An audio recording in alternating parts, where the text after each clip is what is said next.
एक बड़ी पुरानी कहावत है, कहते हैं अंधा देखे आरसी और कानी काजल दे। क्या कुछ ऐसा ही हो गया है इस वक्त। पाकिस्तान ने ऐसा कौन सा हथियार बना लिया है जिसको लेकर वो फूला नहीं समा रहा है। जानेंगे क्या है ये किलर हथियार। तो वहीं दूसरी तरफ भारत के लिए क्या ये खतरा पैदा हो सकता है, और इन सब के बीच में चीन पर अमेरिका का बड़ा एक्शन, जिसके बाद चाइना भी बौखला गया है। जियोपॉलिटिक्स में बहुत कुछ चल रहा है, हमेशा की तरह जानने को बहुत कुछ मिलेगा।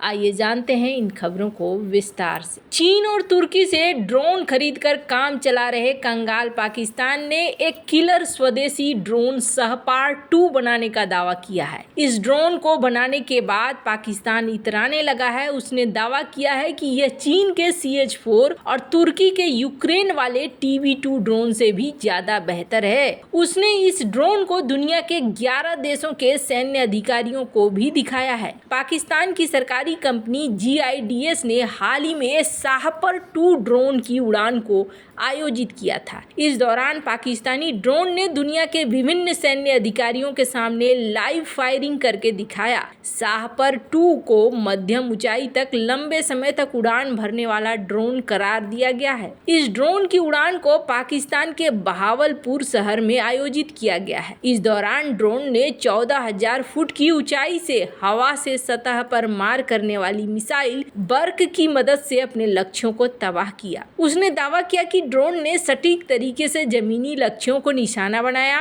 पाकिस्तानी कंपनी के वरिष्ठ अधिकारियों ने दावा किया कि शाहपार 2 ड्रोन बाजार में मौजूद तुर्की के बायर कतार TB2 ड्रोन और चीन के CH-4 ड्रोन से भी क्षमता और कीमत में ज्यादा बेहतर है। पाकिस्तानी अधिकारियों ने कहा कि यह ड्रोन टेक्नोलॉजी दिखाती है कि उनका देश अपनी रक्षा क्षमता को मजबूत करने के लिए प्रतिबद्ध है। अब पाकिस्तानी कंपनी इस ड्रोन को क्षमता बढ़ा रही है ताकि वो बर्क 2 मिसाइल और लेजर गाइडेड बम का इस्तेमाल कर सके। पाकिस्तान ने इस ड्रोन को जिन देशों को दिखाया है उसमें सऊदी अरब, अजरबैजान, केन्या, नाइजीरिया और अन्य देशों के सैन्य अधिकारी थे।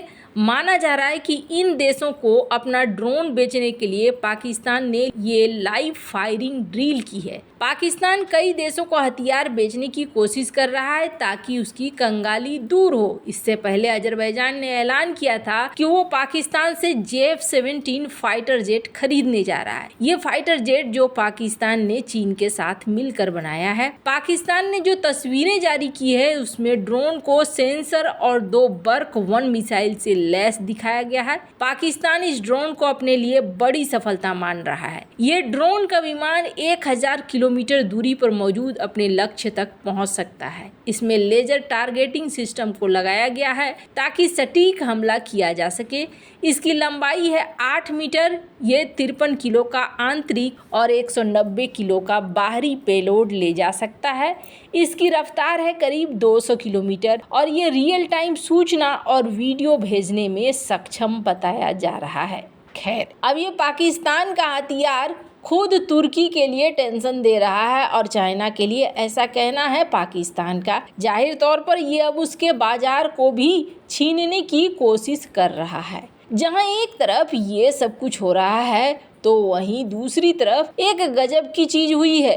ये चीज पाकिस्तान के साथ हो गया है। भारत के बाद अब आखिरकार अमेरिका ने भी एक्शन ले लिया है और अमेरिका भी चीनी ऐप टिकटॉक को बंद करने जा रहा है। अमेरिकी सदन ने टिकटॉक को बैन करने के लिए एक विधेयक पारित किया है। इस विधेयक में इस बात पर जोर दिया गया है कि या तो टिकटॉक अपने चीनी मालिक बाइटडांस से अलग हो जाए या फिर वो अमेरिका छोड़ दे। अमेरिकी सदन ने इस विधेयक को भारी बहुमत से पारित करके चीन को कड़ा संदेश दिया है। दिलचस्प बात यह है कि इस विधेयक के पक्ष में राजनीतिक रूप से विभाजित अमेरिका के दोनों ही प्रमुख दल रिपब्लिकन और डेमोक्रेट्स के सांसद दिखाई दिए। इसका अंदाजा इस बात से लगाया जा सकता है कि सांसदों ने प्रस्तावित कानून के पक्ष में 352 और विपक्ष में सिर्फ 65 वोट दिए। इस विधेयक को पारित होने के लिए 2/3 बहुमत की जरूरत थी। इससे पहले अमेरिकी राष्ट्रपति जो बाइडेन ने कहा कि यदि ये बिल उनके टेबल पर आता है तो वो टिकटॉक हटाने के पक्ष में दस्तखत कर देंगे। बाइडेन ने 2022 अधिकांश अमेरिकी सरकारी उपकरणों पर टिकटॉक पर प्रतिबंध लगाने वाले एक विधेयक को मंजूरी दे दी थी। अमेरिका में लगभग 17 करोड़ यूजर्स टिकटॉक का इस्तेमाल करते हैं। विधेयक के मुताबिक टिकटॉक ऐप को बेचने के लिए बाइटडांस को लगभग 6 महीने का समय दिया गया है। अब बाइटडांस या तो चीन से अपना नाता तोड़े या फिर अमेरिका में ऐप बंद कर दे। आपको बता दें, अमेरिकी खुफिया एजेंसी के 2024 वार्षिक खतरे के आकलन की रिपोर्ट में कहा गया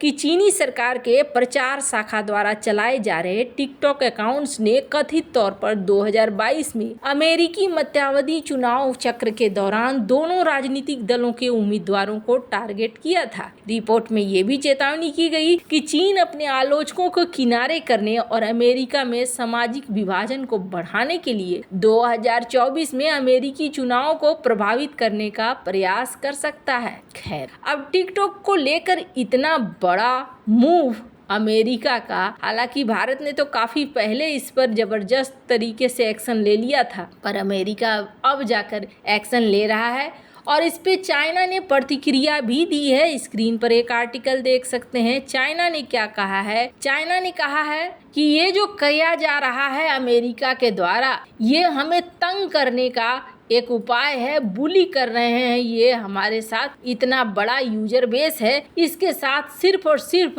अभी जो हो रहा है ये एक्ट ऑफ बुली है और कुछ नहीं है। वैसे आपको बता दें, कहा जाता है, स्क्रीन पर एक आर्टिकल देखिए, कि ट्रंप के जो कैंपेन डोनर हैं उनके $15 बिलियन यहाँ पर अटक रहे हैं। अगर ये ऐप बैन हो जाता है तो यहाँ पर एक ऐसे भी शख्स हैं जिनके $15 बिलियन यहाँ पर लगे हुए हैं, जो यहाँ पर फंस सकते हैं। खैर, इस तरीके से बहुत सारी चीजें हैं और इसे बेचना इतना भी आसान नहीं है जिस तरीके से शर्त रखी गई है। एक तरीके से समझ लीजिए कि चाइना से इसका पूरा बेस ही उखड़ जाएगा, चाइना से इसका बेस खत्म हो जाएगा और चाइनीज गवर्नमेंट क्या इस चीज के लिए तैयार होगी? ये जो मूव है, ये मूव कोई छोटी मोटी मूव नहीं है। टिकटॉक को लेकर ये एक बहुत जबरदस्त मूव है अमेरिका का। पर एक चीज देखने को मिल रहा है कि 6 महीने दिए गए हैं इनको कि आप 6 महीने में खुद को अगर बचाना चाहते हैं तो आप बचा लें। अब ये जो बिलियनर हैं जेफ येस,